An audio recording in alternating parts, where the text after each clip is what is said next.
বিসমিল্লাহিররহমানিররহিম। আসসালামু আলাইকুম। আপনাদের শিরিন রেসিপিতে ওয়েলকাম। কেমন আছেন আপনারা সবাই? আলহামদুলিল্লাহ আমি ভালো আছি। তো আবারও আরেকটি রেসিপি নিয়ে আপনাদের সামনে হাজির হলাম। তো আজকে যেহেতু সেদিন বানিয়েছিলাম আমি ফুচকা, পারফেক্ট একটা ফুচকার রেসিপি আমি দিয়েছি, যে আমার সবগুলো ফুচকাই কিন্তু হয়েছে। তো এইভাবে আপনারা ফলো করলে ঠিক পারফেক্ট এইভাবে ফুচকা বানাতে পারবেন। তো আজকে আমি দেখাবো ফুচকার ভিতরে যে পুরটা দেয় এবং ফুচকাটা টোটাল কিভাবে মানে ডেকোরেশন করে খায় সেটা আমি আজকে দেখাবো।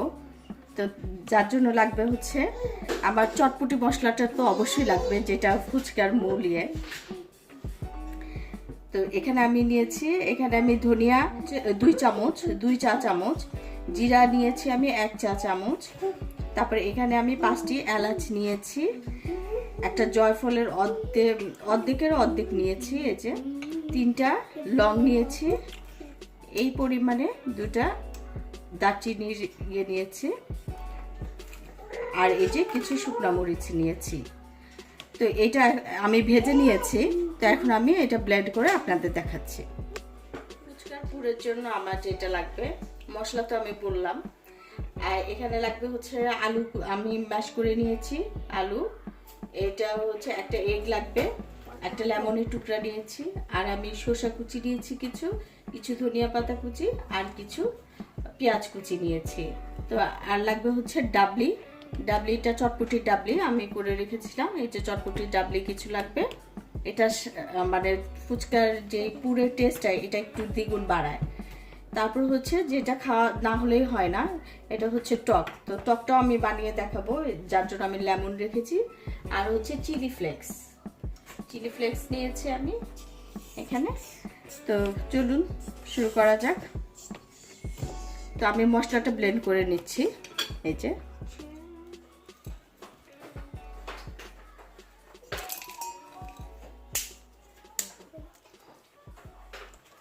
সবগুলো দিয়ে দিচ্ছি।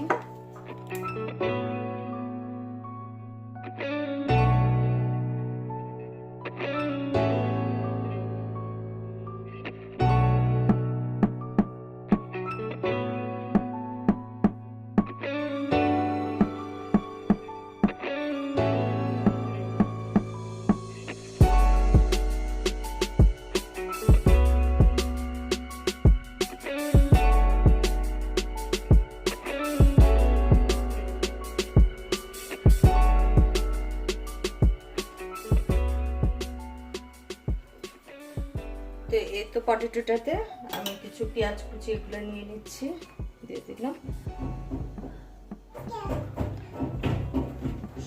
তারপর দিয়ে দিচ্ছি এই যে ডাবলিটা,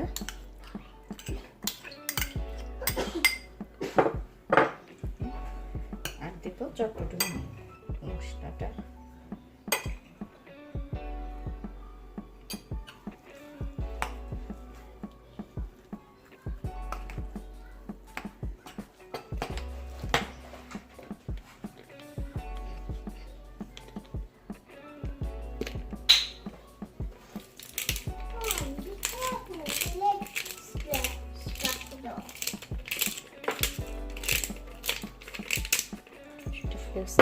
আর একটু চটপটি মশলা দিয়ে দিচ্ছেন।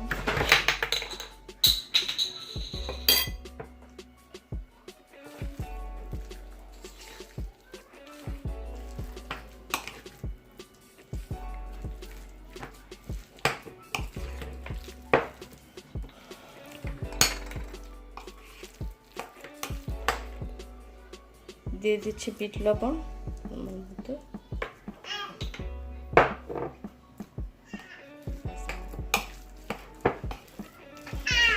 এখন আমি এক করে, এই তো আমার রেডি পুরটা হয়ে গেছে। তো এটা আমি এখন দিয়ে দিচ্ছি লেবুর রসটা দিলে ফ্লেভারটা এবং টকটা খুব ভালো। তেঁতুলের টকের ভিতর তেঁতুলটা আমি ভিজিয়ে রেখে তেঁতুলের বীজ এগুলো ফেলে দিয়েছি ছেঁকে নিয়ে, আর এখানে কিছু এই যে আমি লেমনটা চিপে দিচ্ছি। তো আর দিব হচ্ছে চটপটি মশলা,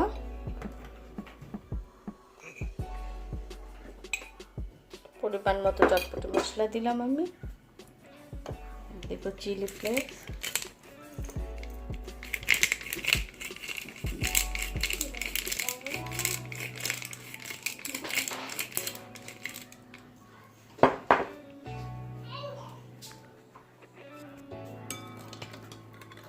তো এই যে নাড়া দিলাম, চামচ পরিমাণ চিনি দিলাম। ফুচকার টকটা একটু মিষ্টি মিষ্টি হয়, আর যারা মিষ্টি মিষ্টি খেতে না পারে দিবেন না।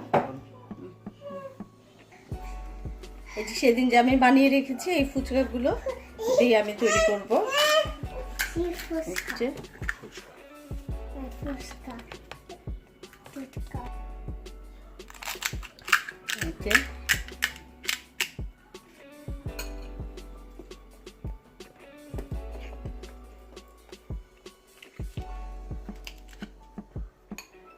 এই যে এইভাবে ফুচকা ভেঙে দিলাম, কিছু সালাদ দিয়ে। এবার আবার পুর যদি আপনারা বেশি খান তো আর একটু বেশি দিবেন।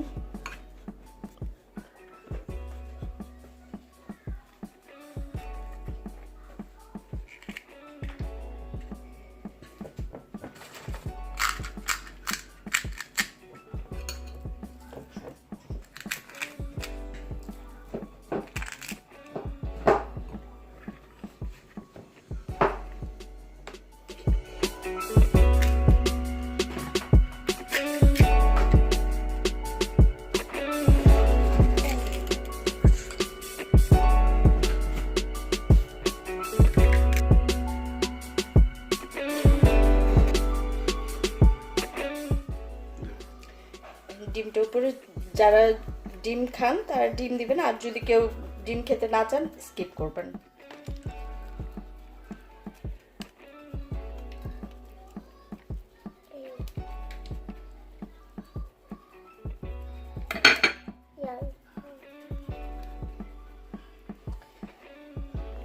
দেখতে দিলাম, আর কিছু মশলা ছিটিয়ে দিয়ে দেবো।